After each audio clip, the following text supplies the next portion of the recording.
offering our respects to the Goswamis, and this one stanza, the second verse of Sat Goswami Astika Vashri Nivasacharya.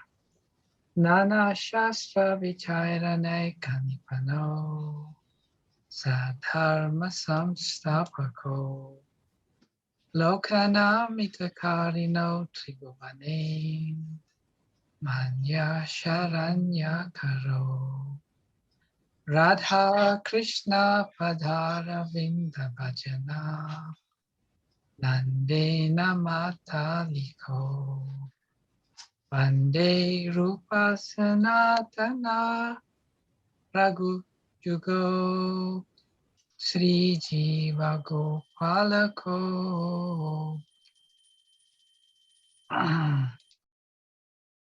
I offer my respectful obeisances unto the six Goswamis, namely Sri Sanatan Goswami, Sri Rupa Goswami, Sri Raghunath Bhatta Goswami, Sri Raghunath Das Goswami, Sri Jiva Goswami, and Sri Gopala Bhatta Goswami. You're very expert in scrutinizing and studying all the revealed scriptures with the aim of establishing eternal religious principles for the benefit of all human beings. Thus, they are honored all over the three worlds, and they are worth taking shelter of because they are absorbed in the mood of the gopis and are engaged in the transcendental loving service of Radha and Krishna. Shri Shri Sat Goswami Astaka, Vashni Vasacharya, verse 2. Om Gyanaatimirandasya Gyananjana Shalakaya Vakshurunvalitam Jena Tasmai Shri Gurave Namaha. Shri Chaitanya Manobhistam Stapitam Jena Bhutale Swayam Rupa Kadamayam Dadati Swapadantikam Vanchakalpa Turubhyascha Kripa Sindhubhyevacha Patitanam Pavanebhyo Vaishnavebhyo Namo Namaha. Jai Shri Krishna Chaitanya Prabhu Nityananda Shri Advaita Gadadhara Shivashadi Gaura Bhakta Vrinda. Hare Krishna, Krishna Krishna, Hare Hare. Hare Rama, Rama Rama, Hare Hare. Namo Vishnupadaya, Krishna Prishtaya Bhutale, Srimate Bhaktivedanta Swaminiti Namine. Namaste Saraswati Deve Gauravani Pracharine. Nirvishesha Shunyavadi Pasticha Dishitarine. Srila Prabhupada Ki Jai. So dear devotees, we continue with our reading and discussion and study of the Nectar of Devotion, and particularly the Eastern Division, which is called Purva Vibhaga. And there are 4 sections to this Eastern Division: Samanya Bhakti, Sadhana Bhakti, Bhava Bhakti, and Prema Bhakti. 19 chapters in total. So we reached up till the 4th chapter last week. And we've covered many aspects of Bhakti. I won't, we just see who's on the call today. Yes, most of you have been here for our previous sessions, so I don't need to get too much of the details. So we'll just maybe do a refresh of what we covered in chapter number 4 last week, which is devotional service surpasses all liberation. The intention of this chapter, Srila Rupa Goswami is trying to generally, the living entities that are caught up in the material world, they are attracted by, once they get totally frustrated with the material world, they become attracted by the concept of liberation. And we know that there are 5 types of liberation that are discussed in the Shastra. 1 is to become one with the Lord, Sayujya Mukti. 2 is to live on the same planet as the Lord. 3 is to obtain the same bodily features of the Lord. 4 is to have the same opulences as the Lord. And 5 is to have constant association with the Lord. So when the living entities who have been suffering in this material world since time immemorial, they get the realization that, this is just not working. They become attracted to want to come out of the material world, and meaning they become attracted to the conception of liberation.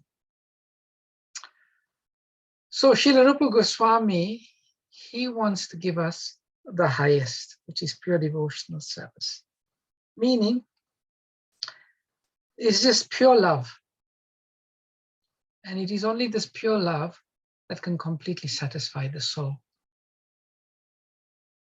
That love cannot really be considered to be completely pure if there is some other desire, even the desire for liberation. So Srila Rupa Goswami goes through great lengths in this particular chapter to indicate that how pure devotional service surpasses even liberation. And the idea being is, he wants to bring us to the point of pure devotional service, even without the desire for liberation. Any desire, completely free, sunyam, freed of any desire. So Rupa Goswami achieves that through quoting various devotees in the Shastra, and Prithu Maharaj, Shukadev Goswami, Lord Shiva, and so on. He quotes. And we discussed that at length last week. And after reading these verses, the idea is we will think, this liberation is not. Devotional services is the highest. Even if I'd have to execute devotional service in this planet, even in the hellish planet, it doesn't matter.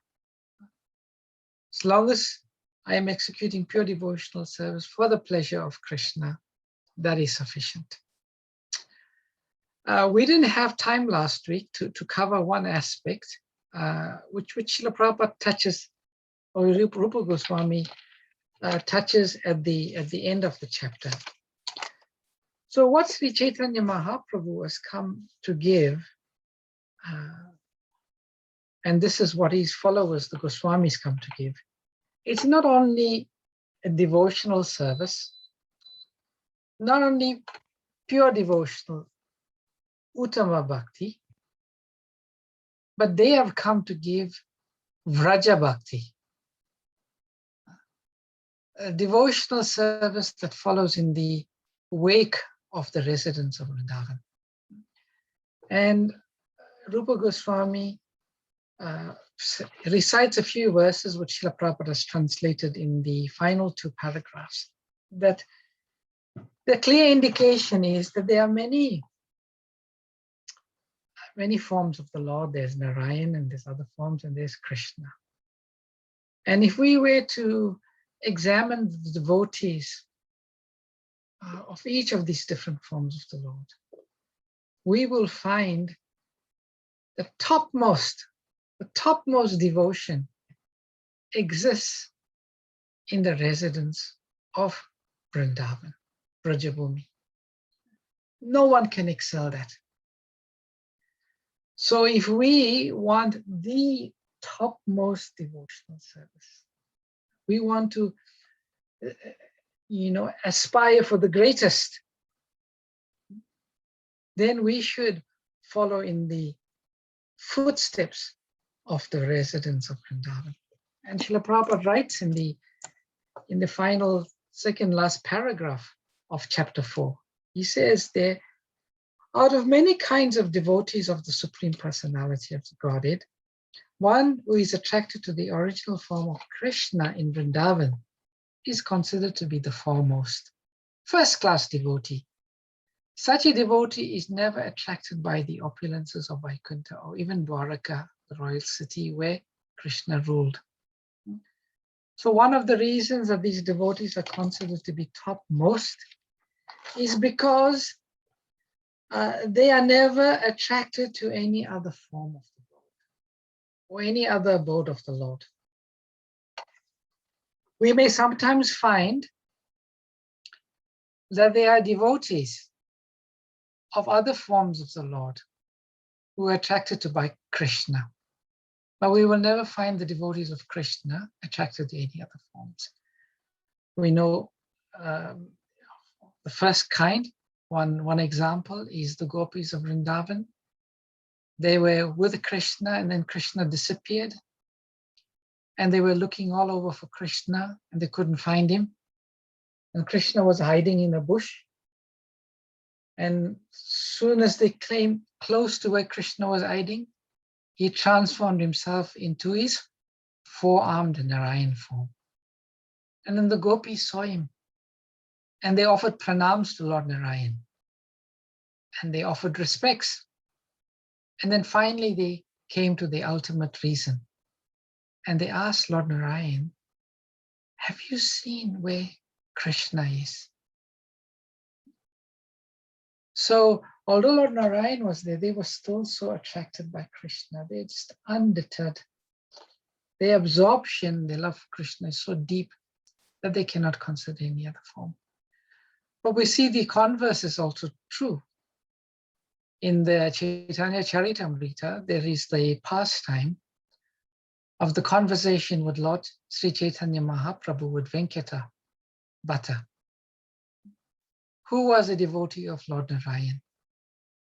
And Lord Chaitanya Mahaprabhu asks Venkata Bhatta that Lakshmi, she is the consort of Lord Narayan.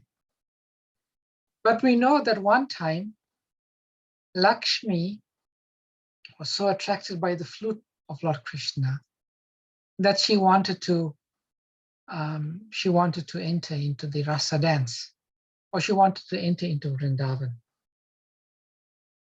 That's quite a long and lengthy pastime. Some of you may have read it or not, but it's a very interesting pastime where Sri Chaitanya Mahaprabhu asks this question of Venkata Bhatta. And anyway, just to summarize the pastime, it so happened that Lakshmi Devi, she could not enter Vrindavan because she didn't want to give up her opulences. She was told that she had to take a body of a gopi and become a milkmaid and tend the cows and make cow patties. And she said, no, this is not for me. She was too attracted to the opulence, so she never got the opportunity to enter into Vrindavan. But the point being that Lord Krishna is so attractive that other devotees or of other forms of the Lord will become attracted to Krishna. And Prabhupada concludes the chapter by saying, a devotee who is attached to a particular form of the Lord does not wish to redirect his devotion to other forms. For example, Hanuman, the devotee of Lord Chandra, knew. So Prabhupada concludes that, yeah, there are other devotees. They won't divert the form, their attention, like Hanuman.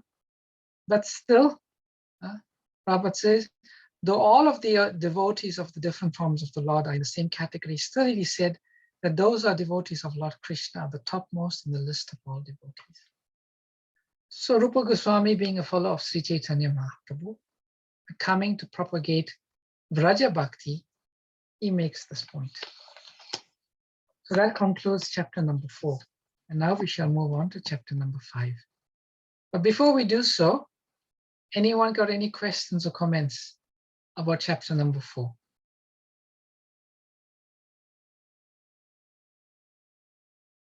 Okay.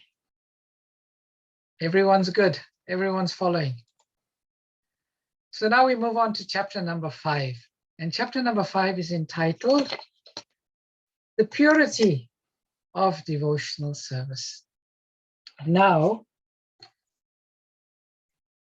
before we study and discuss this chapter, I'm sure some of you all may have already read the chapter, some of you all may have studied the chapter, What do you think is the intention of Srila Rupa Goswami in this chapter? So in previous chapters, he said who is eligible to perform devotional service. That's chapter number 3. Chapter 4, he went on to show how pure devotional service surpasses liberation for the intention of, again, attracting us. So what do you think is the intention of Srila Rupa Goswami in this chapter? The purity of devotional service. So maybe before we even answer that, let's just examine the title of the chapter, the purity of devotional service. What do you think that means? Anyone? Hare Krishna, Prabhu. Hare Krishna. I think it means your sincerity, your intention of service rather than the actual act. So, you know, sometimes mechanically we can be doing things, but our heart may not always be there. Like I sometimes, when I'm doing the offering, my heart's there, but what I'm saying is I'm reciting the mantra and then I have to bring my attention back. I'm here offering rather than just go off. Because somebody's told me to do it, for example, I'd be doing it. But your whole heart, mind, body, words, everything is completely pure. Okay. It should be all completely pure. Okay. Hare So Krishna. you're speaking it from the point of the practitioner, and you feel that this chapter is going to talk about how we should perform devotional service with full attention and a pure heart. Is that what you're trying to say? Yeah, your intention should be totally pure. Okay. So you're talking from, so your idea is going to be Rupa Goswami speaking from the point of a practitioner. Anyone else got any thoughts about Hare Krishna. purity of devotional service? Yes, Jyoti Mataji. I can think of from my heart, the emotional side, that is a deep sincerity that you pour all yourself and your heart into what you're doing for Krishna. Okay. So it's sincerity. Okay, so in one sense, it's similar what Chandrika Mataji is saying. It's looking from the perspective of the practitioner, and the practitioner's mood and attitude. That's fine. That's an interesting. And I'm thinking about all the rules and regulations as well to follow. Okay. Yes, I think Prabhuji. Yes, Mataji. Rules, regulations to follow, and purity means, I think, with the pure consciousness, how to perform devotional service with pure consciousness. Pure consciousness. Okay, that's nice, Puja Mataji. Emma Mataji, you wanted to add something? Yeah, it's basically beyond material. It's not at material level. It's at a spiritual. Devotional service is at a spiritual level.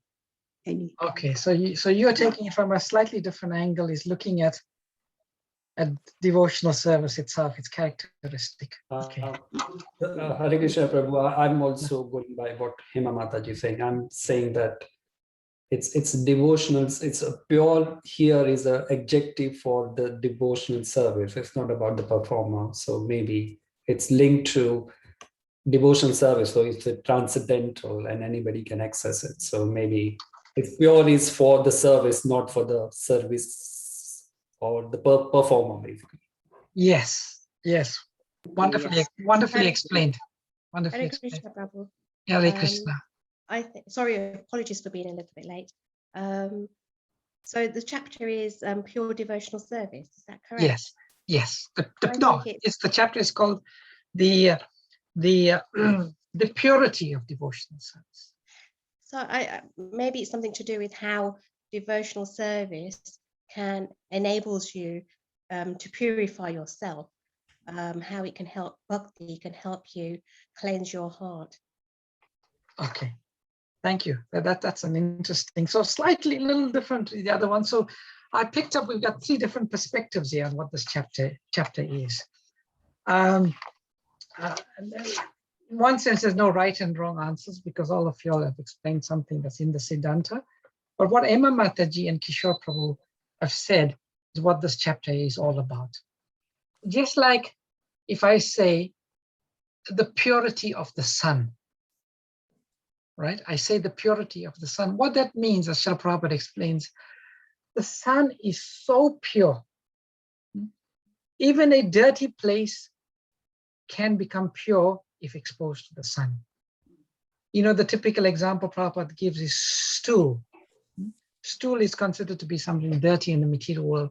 But even if stool is exposed to the sun can purify that. So what Srila Rupa Goswami is going to focus, the perspective is going to give in this chapter, is how this pure devotional service is so pure that it can purify any person from any background, from any position. And it'll make that person eligible to perform pure devotional service. Like we know, many of us come in the Vedic tradition. The Vedic tradition says that only a certain class of people can perform certain Vedic acts. Like only brahmanas, qualified brahmanas, are allowed to do certain Vedic ceremonies, Vedic sacrifices, to chant Vedic mantras. And that is not accessible to the general population. That is only accessible to a certain class of people. But this pure devotional service, Srila Rupa Goswami is going to explain, not only explain, provide evidence from the Vedic scriptures that this pure devotional service, it is so potent. It is so potent that it is accessible to anyone. Because really, it's just like the example of the sun. People are in different positions, different varnas, different ashramas. They are born in certain countries, in certain families, based on their previous karmas and their previous activities. Like say, for example, someone who is born in China that's eating, dog flesh and all of these horrible things that we read about. That person takes birth there, because of their previous karma or the condition of their heart previously. So just like the sun can purify any place, pure devotional service can purify any person. And it is open to be practiced by any person. So this is the point that Srila Rupa Goswami is going to make. And looking at it from our perspective, looking at it from the perspective of anyone else in the world, yeah, we have a process. We have a process that is open to anybody, which can give the person the highest goal. So in the previous chapter, Srila Rupa Goswami has gone to the pains of explaining how pure devotional service, there is nothing higher. There's nothing will come closer to pure devotional service. There's nothing as ecstatic as pure devotional service. So generally, something that is very high in the material world, it is generally not accessible to the masses. It is something that's very lofty, very high. It is generally only accessible to a few. But here we have something that is the highest, and at the same time, it is the most accessible. And this is what Srila Rupa Goswami is going to do in this chapter.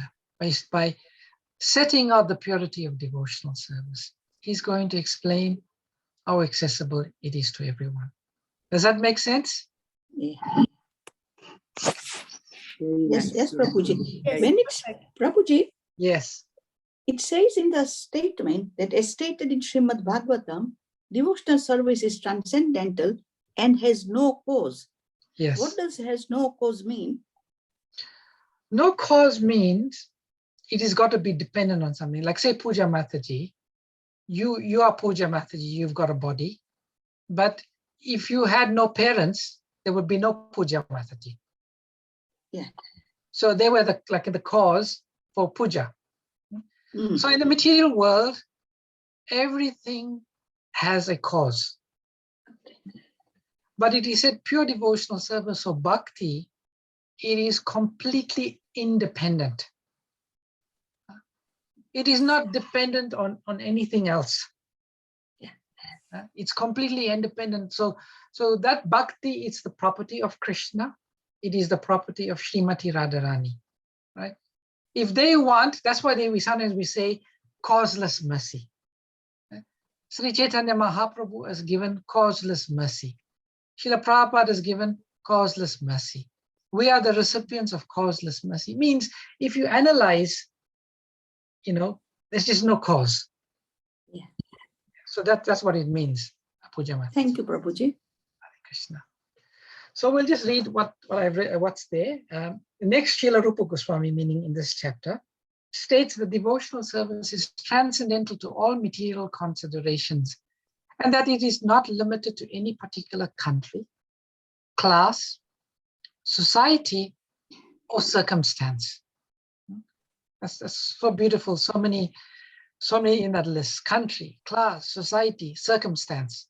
It's not dependent on anything. As stated in the Srimad Bhagavatam, devotional service is transcendental and has no cause. Devotional service is executed without any hope or gain, and it cannot be checked by any material circumstance. It is open for all without distinction, and it is the constitutional occupation of the living entities. I really like this last statement. It's the constitutional occupation of the living entity. It's just like the son or the daughter has the right to the inheritance of the father. Just by taking birth in that family, they have the right to the inheritance. So in the same way, pure devotional service, because all living entities are parts and parcels of Krishna. We come from Krishna. So pure devotional service is not only our constitutional occupation, it is our constitutional right. And nobody and nothing can deprive us of that right of pure devotional service to Krishna. That's very beautifully expressed. So Srila Prabhupada and Lord Chaitanya Mahaprabhu, they talk about different aspects. They quote different aspects of instances where people were prevented from performing pure devotional service. And Prabhupada talks in the purport of the Nityananda Vamsa. And I'll just briefly read Srila Prabhupada's narrative, which is on the second paragraph. Prabhupada says, in the Middle Ages, after the disappearance of Lord Chaitanya's great associate, Lord Nityananda, a class of priestly persons claimed to be the descendants of Nityananda, calling themselves the Goswami caste. They further claimed that the practice and spreading of devotional service belonged only to their particular class, which was known as the Nityananda Vamsa. In this way, they exercised their artificial power for some time. So even after the disappearance, shortly after the disappearance of Sri Chaitanya Mahaprabhu and the disappearance of Lord Nityananda Prabhu, there were a class of people that claimed exclusivity over the devotional service. And they were saying that the practice and spreading of this devotional service is only for them and no one else. And then Srila Prabhupada explains how his own Guru Maharaj, Srila Bhaktisiddhanta, he said, in this way they exercised the artificial power for some time, until Srila Bhaktisiddhanta Saraswati Thakur the powerful Acharya of the Gaudiya Vaishnava Sampradaya, completely smashed the idea. There was a great hard struggle for some time, and it was turned out successfully, and it is now correctly and practically established that devotional service is not restricted to a particular class of men. Besides that, anyone who is engaged in devotional service is already at the status of being a high-class Brahmana. So Srila Bhaktisiddhanta Saraswati Thakur's struggle for this movement has come out successful. How beautifully Srila Prabhupada gives and glorifies his own spiritual master. And it's true. Even up to the time of Srila Bhaktisiddhanta Saraswati Thakur, the Brahmanas, they were claiming this exclusive rights over devotional service, exclusive rights over worshipping the deity, exclusive rights over preaching from the Shastra. But Srila Bhaktisiddhanta Saraswati, there's a wonderful pastime of how once Srila Bhaktivinoda Thakur asked Srila Bhaktisiddhanta Saraswati to speak in a big conference of Brahmanas. So you can imagine there's a big gathering of Brahmanas, all the biggest Brahmanas came to one gathering. And Srila Bhaktisiddhanta Saraswati Thakur, designated by his father, Srila Bhaktivinoda Thakur, was one of the speakers. And that whole speech actually can be found on the internet. I downloaded it once. So in that speech, Srila Bhaktisiddhanta Saraswati Thakur started to glorify the Brahmanas as a class, how they are the highest, purest, they are worshipable. And he was just glorifying the Brahmanas. And the Brahmanas were just so happy hearing the speech. And then after speaking for a long while, glorifying the Brahmanas, he then started to explain the position of the Vaishnavas.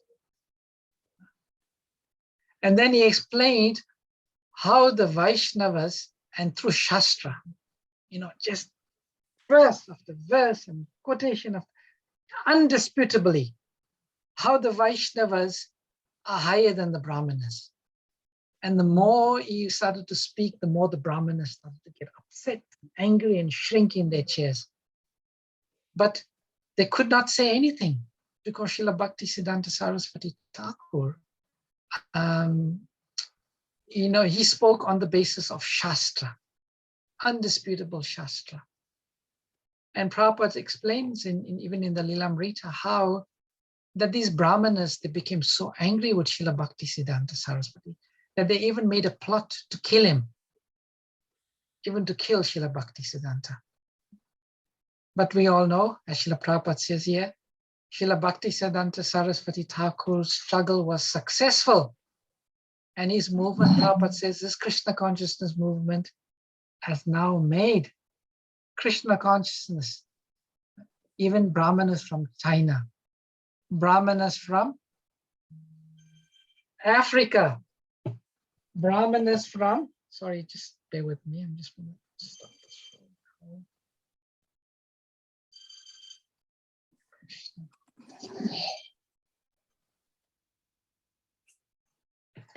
Yeah, so people from all classes, even on the Amazon, Indudumna Swami Maharaj once, he went preaching into the depths of the Amazon.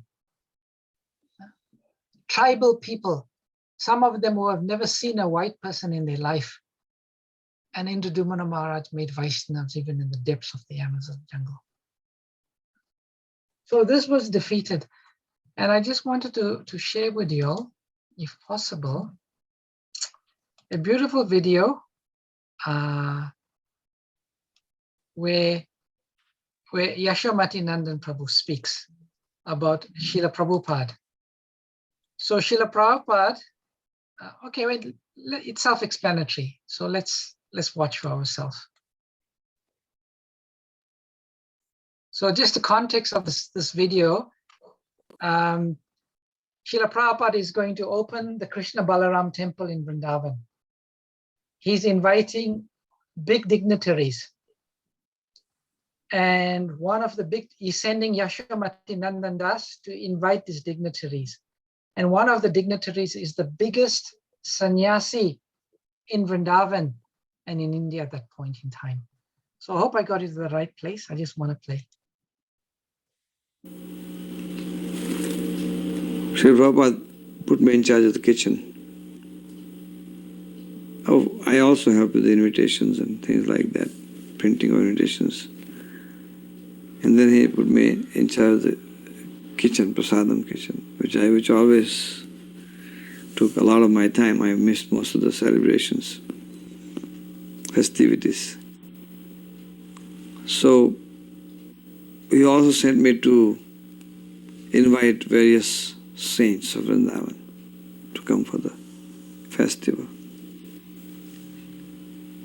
I went to invite Karpatri Maharaj. Karpatri was the biggest impersonalist of India at that time, most respected person, very strict sannyasi.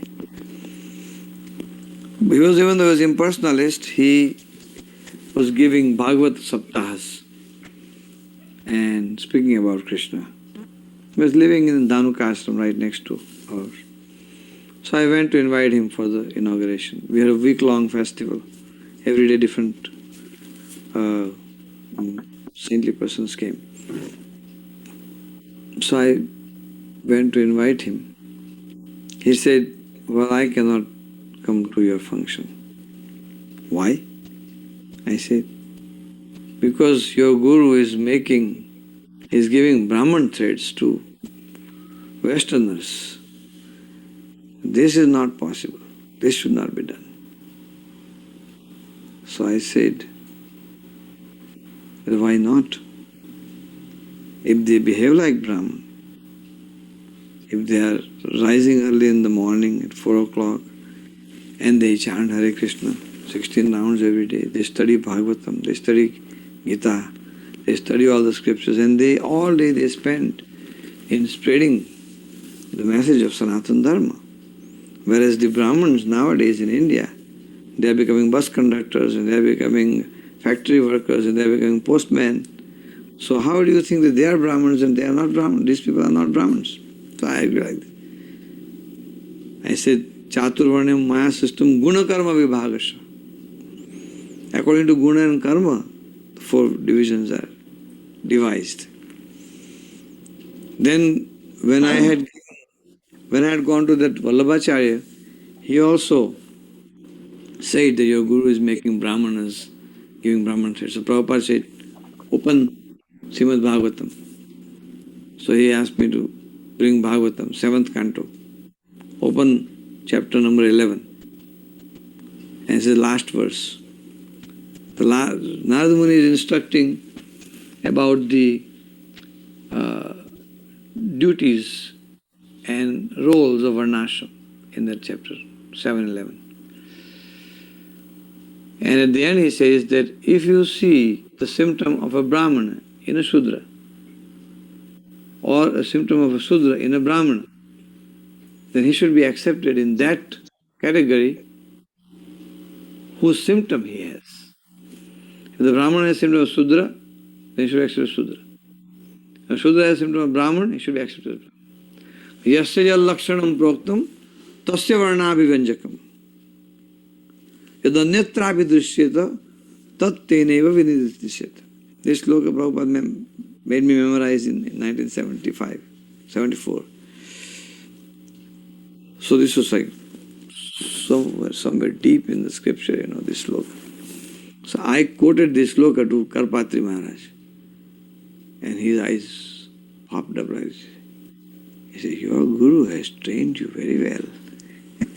He was, because Prabhupada had told me this sloka, so I quoted this sloka back to him, Karpatri. Yasya lakshanam proktam tasya varnabhivanjakam. So he said, your guru has trained you very well. Then he said, but there is a tiger, actual tiger, and a tiger-like man. A man is considered, he's like a lion. So he's like a lion, but he's not lion.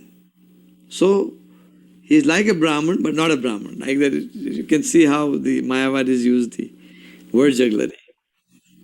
So, the example of word jugglery. So I came and narrated everything to Prabhupada, that this Karpatri was speaking like this. So Prabhupada said, did you tell him this verse? Yasya Lakshanam Proktam? I said, yes. I said, Yasya Lakshanam. And he said that your Guru Maharaj has prepared you very well. So I started laughing. He said, yes, prepared very well, everything accepted, but still he is so envious he will not come to a function. So unfortunate. One of my favorite videos. So beautiful. Prabhupada is making this point, this very, very important point about how pure devotional service is accessible to everyone. And this is Sri Chaitanya Mahaprabhu's philosophy. And Prabhupada goes on in the third paragraph of this verse to say, and I'm just, I picture this verse, and many of you all know that Bhakti Charuswami Maharaj, he was studying in Amsterdam. And when he read this Nectar of Devotion, immediately he gave up everything and he joined Srila Prabhupada. Wow. From reading Nectar Devotion. And when I was reading this chapter, I was just thinking of Maharaj. So the next paragraph is explaining, and Rupa Goswami, he gives one example of the people of the Mayura Dwaja becoming wonderful devotees. So I'll just read that. It's nice, it's directly from the third paragraph. Srila Rupa Goswami specifically mentions herein that every man has the birthright to accept pure devotional service and to become Krishna conscious. He has given many evidences from many scriptures, and he has especially quoted one passage from the Padma Purana, wherein the sage Vashishta tells King Dilip, my dear king, everyone has the right to execute devotional service, just as he has the right to take early bath in the month of Magha, December, January. There is more evidence in the Skanda Purana, in the Kashi Kanda portion, where it is stated, in the country known as Mayura Dwaj, the lower caste people who are considered less than Shudras are also initiated in the Vaishnava cult of devotional service. And when they are properly dressed, the tilak on their bodies and beads in the tilak on their bodies and beads in their hands and on their necks, they appear to be coming from Vaikuntha. In fact, they look so very beautiful that immediately they surpass the ordinary Brahmanas. Actually, Srila Prabhupada said this of his American disciples. He said when he used to see these American disciples shaved up with Kanti Mala, Japa Mala, in Vaishnava attire, he used to think that they are coming from Vaikuntha. Recently His Grace Pankajankri Prabhu passed away, left us, and it's with deep sadness that many of us are trying to bear his separation. There's one conversation where Tamal Krishna Maharaj is talking to Srila Prabhupada, and he's talking about these two twin brothers. And he says, Srila Prabhupada, it looks like these two brothers, they have jumped out of the pages of Chaitanya Charitamrita. And I thought that was such a nice expression, these two brothers, and both of them actually, they were born in Barnet, Pankajangri and Jananivas. And Prabhupada says, yes, no ordinary souls, these two. So Vaishnavas from anywhere, when we see them, they do look just like residents of Vaikuntha. The residents of Vaikuntha, they are effulgent. They look happy. And same way, the Vaishnavas, no matter where they come from, what is their background, they look so attractive that they surpass even the appearance of the ordinary brahmanas. Srila Rupa Goswami, he wrote this book maybe about 500 years ago. And these words that he writes here are so prophetic because they have come to pass in such a big way in Srila Prabhupada's movement. So time's moving on pretty quickly. It's already, so I'll just go through the rest of the points. Then in the fourth verse, Prabhupada talks about how does this take place? How is it that anyone from any background, from any circumstance, they are able to take to the process of Uttama Bhakti? And Prabhupada says they do this through the process of proper initiation. Proper initiation through, Prabhupada says, therein he has clearly stated that any person who is properly initiated into the Vaishnava cult certainly becomes a Brahmana, as much as the metal known as Kamsha, bell metal, is turned into gold by the mixture of mercury. A bona fide spiritual master under the guidance of authorities can turn anyone to the Vaishnava cult so that naturally he can come to the topmost position of a Brahmana. So there's a nice metaphor used here, and that is the metaphor of bell metal being turned into gold by the mixture of mercury. So by contact with the bona fide spiritual master, through initiation, which is open to anybody, that person becomes eligible. Then Srila Prabhupada gives a very nice statement, and this is in the first paragraph. He says, taking initiation is just the beginning. From that point on, one has to be very careful one does not fall down. And Prabhupada, I shall read very quickly what Prabhupada says. Rupa Goswami warns, however, that if a person is properly initiated by a bona fide spiritual master, he should not think that simply by acceptance of such initiation, his business is then finished. Prabhupada used to always say, initiation is just the start. It's not the end. It's only the start. One still has to follow the rules and regulations very carefully. If after accepting the spiritual master and being initiated, one does not follow the rules and regulations of devotional service, this is at the bottom of page 48 if those are following in their books, then he is again fallen. One must be very vigilant to remember that he is part and parcel of the transcendental body of Krishna, and that it is duty as part and parcel to give service to the whole of Krishna. It's an interesting statement that, because in the Chaitanya Charitamrita, there's a statement that at the time of initiation, the devotee becomes as good as Krishna. It is there in the Chaitanya Charitamrita. But what does it mean, becoming good as Krishna? It means that Krishna is fully spiritual. And at the time of initiation, Krishna has accepted that person who has taken initiation now to be spiritual. But one only remains spiritual as long as one is engaged fully in devotional service. To the degree that one is engaged in devotional service, to that degree one can consider oneself to be spiritual. And Prabhupada says, if we do not render service to Krishna, then again we fall down. In other words, simply becoming initiated does not elevate one to the position of a high-class Brahmana.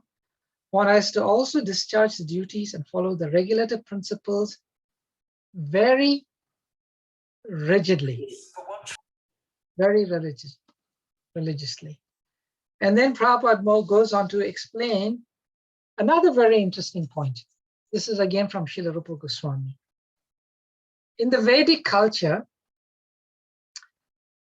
it recognizes that people will fall down. People will make mistakes. People will commit sins. So in Vedic culture, if one does that, what is the remedy? Who can say what is the remedy? Prayashchita, Prabhuji. Prayasthita, yes, Divya Gaurangi Mataji. And you can explain to us what is Prayasthita?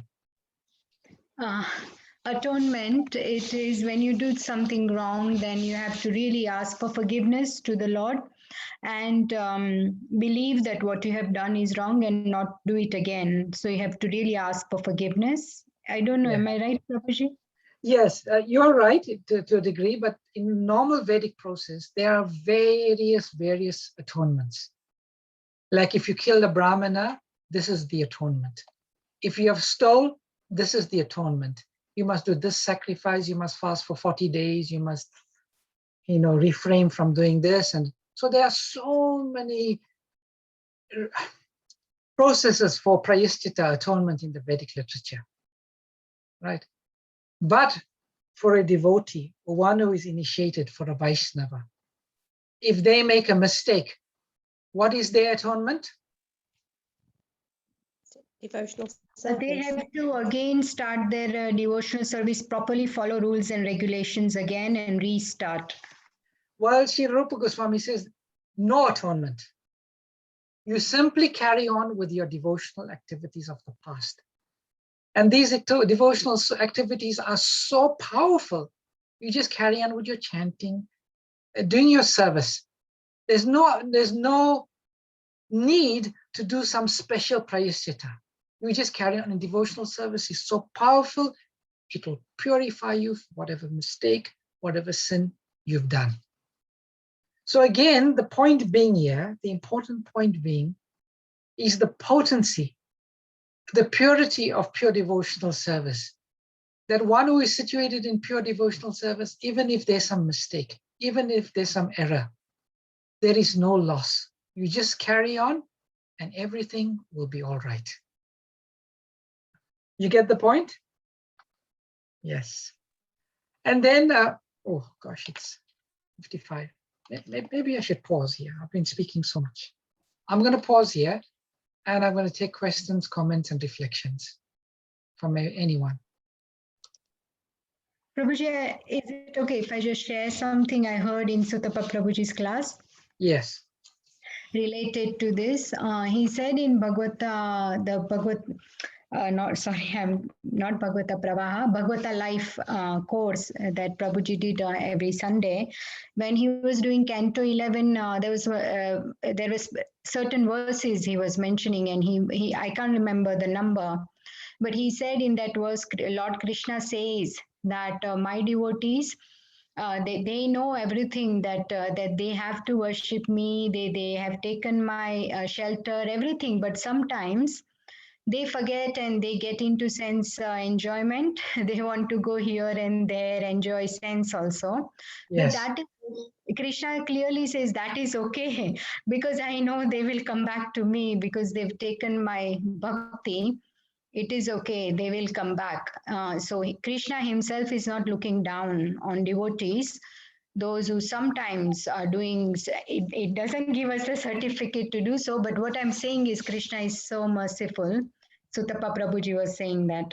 Yes, I'm trying to find that verse. It's a very famous verse where the Lord tells Uddhava, my devotees, even if they understand that sense gratification, there's no pleasure, but if they engage, they should not become despondent. They should still carry on. So that's a beautiful verse. Thank you for reminding us. I'm just thinking. It's in my notes, so I can't find it now, but yes, it's a beautiful verse. I made a note of it. Thank you, Prabhu. Yes, yes, wonderful. Very, very relevant. Thank you, Divya Gaurangi Mataji. Anyone else? Any reflections, comments, questions? Hare Krishna. Just to add to what Divya Gaurangi Didi said just now, Yes. I also heard somewhere that little bit of sense gratification is okay. It's like salt, not too much, not too little. So I thought that was quite cute. You should it should be used like salt, basically. So, because we're still in the material world, you're going to be involved if you're in family life, or but you've got to balance it in like a salt. So I thought that's quite nice. Okay, wonderful. Thank you. Hare Anyone Krishna, else? Prabhuji. Hare Prabhuji, Krishna, Mataji. Yes. I read somewhere or heard somewhere that devotional service is more powerful than Krishna. And I just wanted you to kind of explain that. I thought, how can that be more powerful than Krishna? And in terms of no cause, you know, you said about no cause. I thought, is Radharani not the cause of devotional service? Yes. When we say no cause, is no material cause. Or material level. Okay. Okay. No material cause, yeah. But Radharani is spiritual, and devotional service is Krishna's spiritual energy. So coming back to your point that devotional service is more powerful than Krishna, that it can bring Krishna under control. Krishna is so attracted by devotional service. Yes. And Prabhupada explains that in the context of Madan Mohan Mohini, that Srimati Radharani is obviously the personification of pure devotional service. Krishna comes under her control. So devotional service is so powerful that even Krishna becomes subservient to it, in that it brings him under control. He would do things that ordinarily we would never expect God to do. To carry, someone's shoes on his head, to bow down at the feet of someone else, So devotional service is considered to be more powerful than Krishna, because it can even bring Krishna under control. It means the most powerful thing is that which can bring anyone under control. So nobody can bring under Krishna under control, because Krishna is the supreme controller. But yet the same Krishna is the supreme controller. He becomes controlled by devotional service. Therefore it's said like that, Mataji. Yes, that's so nice, Prabhuji. Understand that. Yes, thank you. Thank you. Hare Krishna.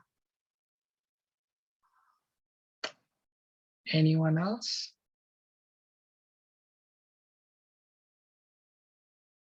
So yeah, you should read the rest of the chapter. It's a beautiful chapter. Srila Rupa Goswami explains the three processes, the main qualification. Even what it talks about, even if one fails to execute all his occupational duties, and how the devotees of Krishna surpass everyone. So you can read, and I'll just do a quick summary of that next week. And that will conclude chapter number 5 of Nectar of Devotion. And then we will start next week. We will start very interestingly, how to discharge devotional service. So Srila Rupa Goswami is very beautifully, very eloquently, very clearly explained why devotional service, we should basically do nothing but perform and take to devotional service, not ordinary devotional service, Uttama Bhakti, pure devotional service. And then he will start how do we now discharge? How do we execute devotional service? And this is mainly from the perspective of Vaidhi Sadhana Bhakti. So next week, we shall start chapter 6. So if there's no more